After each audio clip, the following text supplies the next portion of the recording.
afternoon, students. Now we are going to discuss the remaining part of the equilibrium level. As you know, in our last video we have discussed about the level of equilibrium. As we know, there are two approaches of level of equilibrium: AD equal to AS and SI approach. Last video we have discussed about the AD and AS approach. Now we are going to discuss about the SI approach. So what is SI approach and how it working? With help of example which we consider in last video, we will continue with the same example. इसी example की मदद से हम SI approach को समझने का प्रयास करेंगे। स्टूडेंट्स, हम अपना इस लास्ट एग्जाम्पल ही लेते हैं। आप यहाँ पे देखिए, हमारा जो इनकम है वो है 0, 100, 200, 300, 400, 500, 600। कंजप्शन है हमारा 40, 120, 200, 280, 360, 440, 520। Investment expenditure, that is 40, which is remain constant and known as autonomous investment। तो अब हम एसआई अप्रोच पर आते हैं। एसआई अप्रोच कैसे बनता है? Let this is x axis and this is y axis। 0 horizontal line जो होती है ये हमेशा जो है इनकम को डिनोट करती है, और ये हमारा एसआई अप्रोच होगा। एसआई लाइन को शो करेगी। अब आप देखिए, हमारे पास इनकम क्या है? 0, 100, 200, 300, 400, 500 और 600, राइट। हमारे पास I 40 is constant and income is saving is 80। so this is what? This is 20, 40, 60, 80, 100। और बच्चों देखो, माइनस भी है ना, तो आप जानते हैं -20 -40 कैसे शो करेंगे? 0 है तो इसके नीचे हम एक लाइन खींचेंगे। ये हमारा हो गया -20 और ये हमारा हो गया -40। अब ध्यान दीजिएगा, एसआई कर्व आप कैसे इंडिकेट करेंगे? जब आप एसआई कर्व देखते हैं तो आप देखिए, अच्छा यहाँ भी आप जब कंक्लूजन निकालते हैं इसका, तो यहाँ पर आपके पास 3 कंडीशंस आती हैं। एक, when investment is greater than I is greater than S, I is greater than S. This is यहाँ पर 0.5 पर जो हमारी कंडीशन हो जाती है वो क्या हो जाती है? I equal to S. और उसके बाद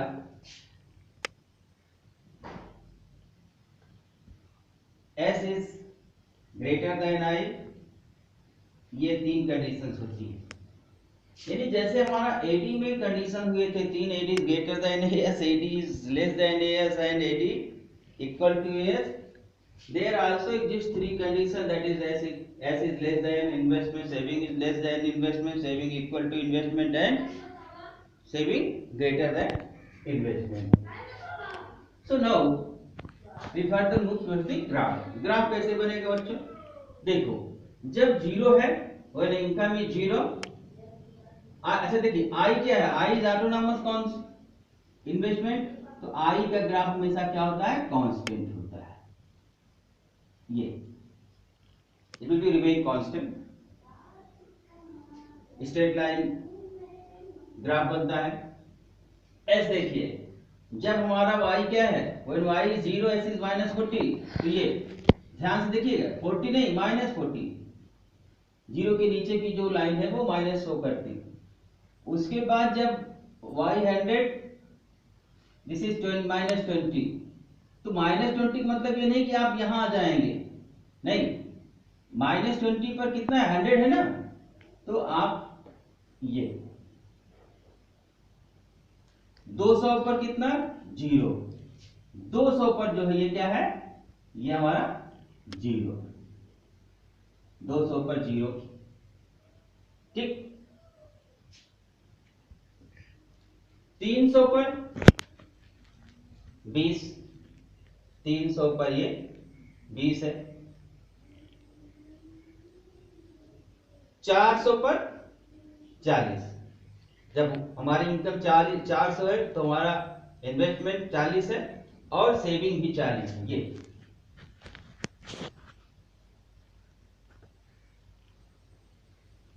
ये हमारा सेविंग हो गया।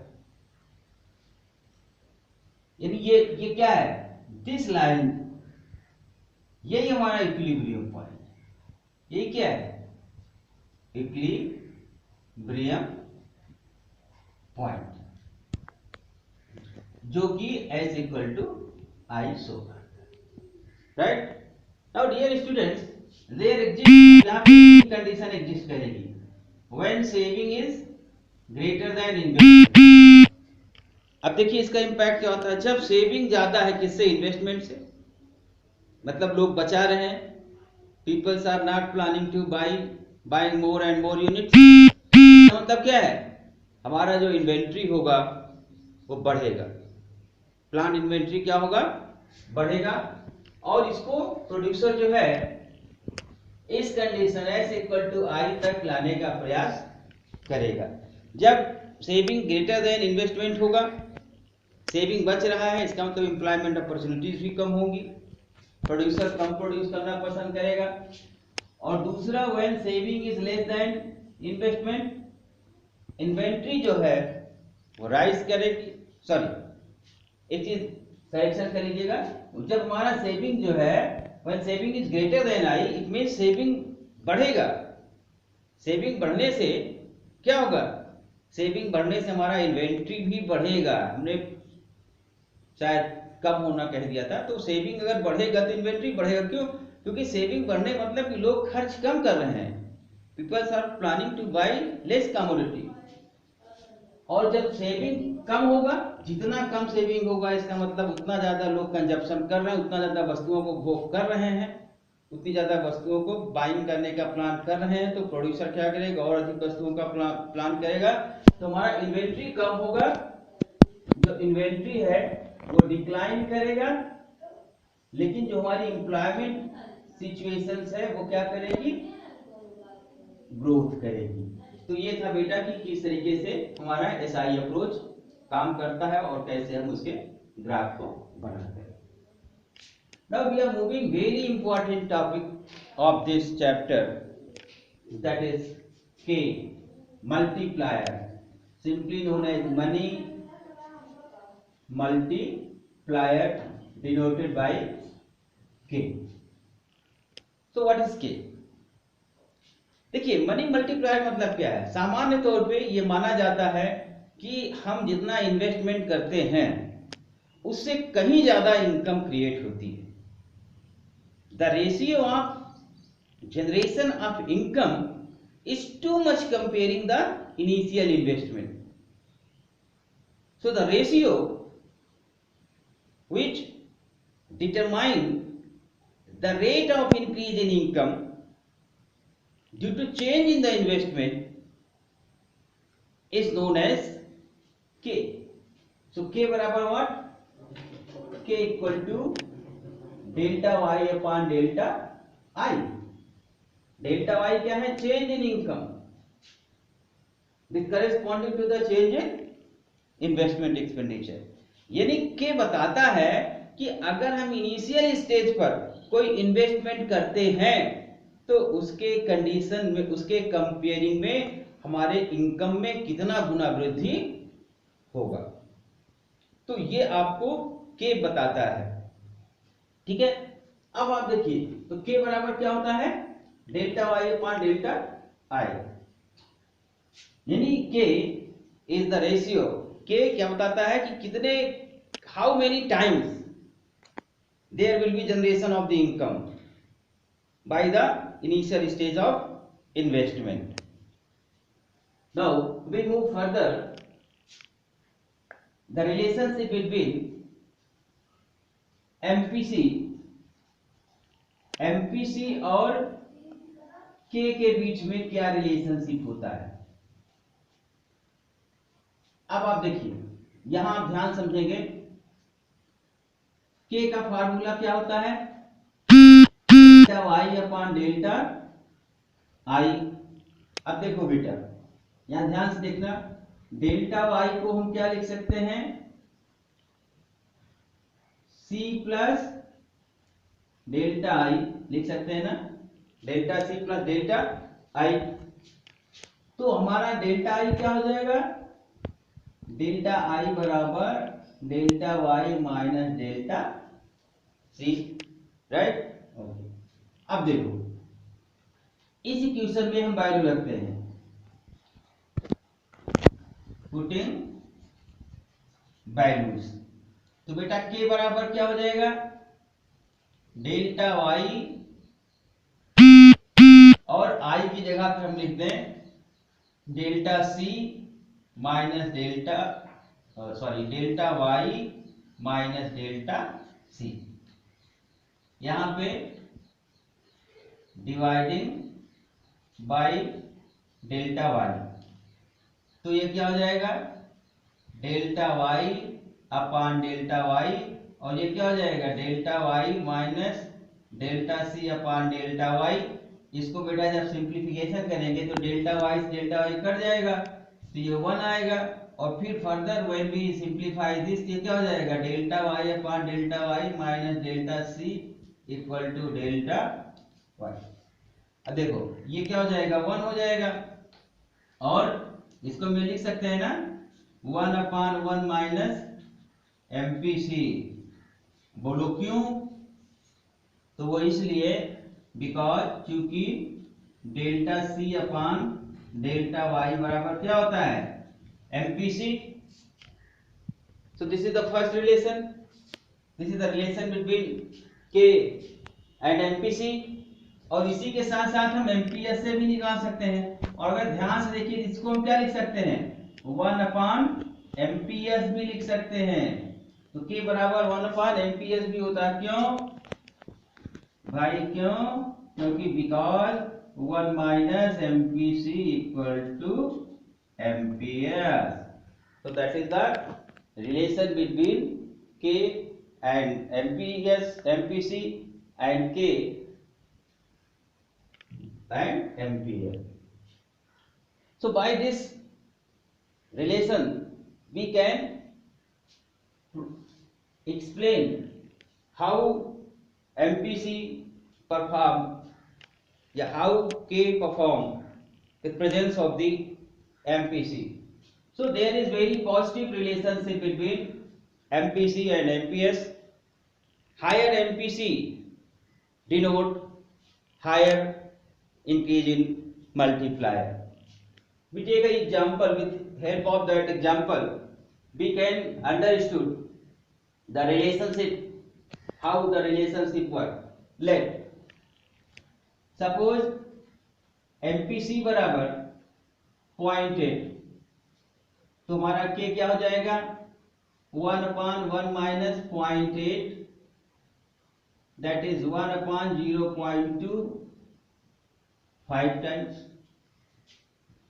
When MPC is 0.8, तो K कितना हो रहा है, 5 टाइम्स इंक्रीज कर रहा है। और अगर हम फिर लेट MPC बराबर 0.9, अगर हमने MPC 0.9 ले लिया तो बेटा K बराबर क्या हो जाएगा, 1 upon 1 minus 0.9, that is 1 upon 0.110, that is 10 times. So 10 is increasing 10 times. So by this example we can prove that the higher MPC denote higher, greater increase in K, and lesser MPC denote lesser increase in the MPC. Now we further move how MPC work, how K work, determine हमारा जो money multiplier होता है वो काम कैसे करता है। And this is very महत्वपूर्ण, बहुत ही महत्वपूर्ण टॉपिक है, आपके एग्जाम में आता है 4 नंबर में। So take very seriously. अब देखिए, सपोज कर लीजिए हम एक एग्जांपल ले लेते हैं। हमारे पास इनिशियल स्टेज में जो इन्वेस्टमेंट है वो 100 है, तो इनिशियल स्टेज पे हमारा इनकम भी होगा, और इसकी मदद से हम समझने का प्रयास करेंगे कि कैसे हमारा मनी मल्टीप्लायर काम करता है। बेटा पहले स्टेज में जब हमारे पास इन्वेस्टमेंट 100 रुपए का है, तो हम ये मान के चलते हैं हमारी इनकम भी 100 की होगी। लेकिन होता है क्यों, कैसे? वो इसलिए क्योंकि पहले वीडियो में हमने पढ़ा था कि we are studying in two sector economy. Two sector में क्या होता है, सिर्फ हाउस होल्ड एंड फर्म होते हैं, जितना हमारी इनकम होती है उतना हम खर्च कर देते हैं। तो इसलिए हमारा इनिशियल स्टेज पे जो इन्वेस्टमेंट होगा वही हमारा क्या होगा, इनकम होगा। अब चूंकि हमारे पास जो एमपीसी है हमने लिया है, एमपीसी कितना लिया है 0.08 सॉरी 0.8। तो भाई जब 0.8 लिया है, एमपीसी दिया है, तो सी क्या हो जाएगा, अरे प्रभु सी क्या हो जाएगा, सी हो जाएगा भाई एमपीसी बराबर क्या होता है delta C upon delta Y. अब एमपीसी है 0.8 और हमें डेल्टा सी निकालना है। वाई क्या है, वाई हमारे पास 100 है, तो 100 का मल्टीप्लाई होगा कितना हो जाएगा 0.8, तो 0.8 80 हो गया। जब हमने कंजप्शन कर दिया 80, तो सेविंग कितना होगा 20 होगा। Now we move to second round. दूसरे राउंड में क्या होगा, एमपीसी रिमेन कांस्टेंट, एमपीसी हमारा रिमेन कांस्टेंट होगा, और ये जो 100 रुपए यहाँ पे कंजप्शन होगा, जब ये खर्च होगा तो यही क्या होगा, यही हमारा दूसरे राउंड के लिए क्या हो जाएगी, इनकम हो जाएगी। और फिर जब एमपीसी 0.80 है तो हमारा डेल्टा सी कितना आएगा 64, और ये कितना हो जाएगा, जब 80 रुपए थे 64 रुपए खर्च कर दिए तो सेविंग कितना हुआ 16 रुपए। अब बेटा तीसरी कंडीशन में आते हैं। तीसरे कंडीशन में ये क्या हो जाएगा, तीसरे राउंड में ये 64 रुपए हो जाएगा, हमारा इनकम कितना हो जाएगा 64, और ये यहाँ पे क्या हो जाएगा 64 मल्टीप्लाई बाई 0.8। जब 0.8 हो जाएगा कितना हो जाएगा, 8 चौको 32, 8 छंग 48 और 3 51, 51.2। ये कितना हो जाएगा, 8.6, दैट इज 8.8। और ये जो हमारी कंडीशन है ये चलती रहेगी तब तक। एट लास्ट में क्या होगा, ये जो हमारा 100 रुपए था इन्वेस्टमेंट हमने किया, इससे जो हमारी इनकम जनरेट हुई वो 500, कंजप्शन 400 हुआ, और सेविंग हमारा जो 100 है वो रिमेन सेम है। तो ये क्या हुआ, एस इक्वल टू क्या हो गया, आई हो गया। सो this is all about how MPC जो हमारा मनी मल्टीप्लायर होता है के काम करता है। बच्चों देखो इसको फिर से एक बार ध्यान से सुन लीजिए। हमारा जो टू सेक्टर इकोनॉमी का कॉन्सेप्ट है, वहां हम मान के चलते हैं कि एक व्यक्ति की जो इनकम होती है और दूसरे का भी कंजप्शन होता है। इसको यूं समझ लीजिए कि हमारे पास 10 रुपए हैं और 10 रुपए हमने जो खर्च किए, किसी दुकान पे जाके समोसे लिए, तो हमारा जो 10 रुपए था जो हमने खर्च किया वो उस दुकान वाले का क्या है, इनकम है। तो इसीलिए जो होता है यहाँ पे आप देखिए कि हमारा जो इन्वेस्टमेंट है ये इक्वल किसके आ रहा है, सेविंग के। अब आपके दिमाग में प्रश्न उठ सकता है कि सर जब ये इन्वेस्टमेंट 100 था तो यहाँ पे ये 500 हमने कैसे लिख दिया। तो भाई 500 ऐसे लिख दिया क्योंकि हमारे पास एमपीसी इज गिवन। एमपीसी कितना दिया है, एमपीसी 0.80 दिया है। अब हमने तो अब जानते हैं हम के बराबर क्या होता है, के बराबर होता है delta Y upon delta I. दूसरा जब एमपीसी दिया गया है तो के बराबर क्या होगा 1/1 माइनस एमपीसी, तो क्या आ जाएगा 1 माइनस 0.8, तो क्या हो जाएगा के बराबर 1/2, तो 5 यानी के हमारा 5 टाइम्स आएगा। तो जब के 5 आ गया और डेल्टा वाई ये है तो डेल्टा आई 100 है, तो कितना हो जाएगा 500 हो जाएगा, तो इससे यहाँ पे 500 आ गए। तो ये था किस तरीके से हमारा के काम करता है। बेटा एग्जाम पॉइंट ऑफ व्यू से ये बहुत ही महत्वपूर्ण होता है। सो this is all about the equilibrium approach, money multiplier, relationship between marginal propensity to consume MPC, and K. We also prove how K equal to delta y upon delta I, and K equal to 1 minus MPC and 1 minus MPS. I hope you will enjoy it. So please subscribe my channel and convey your valuable comments for the improvement of the further videos. Okay guys, thank you.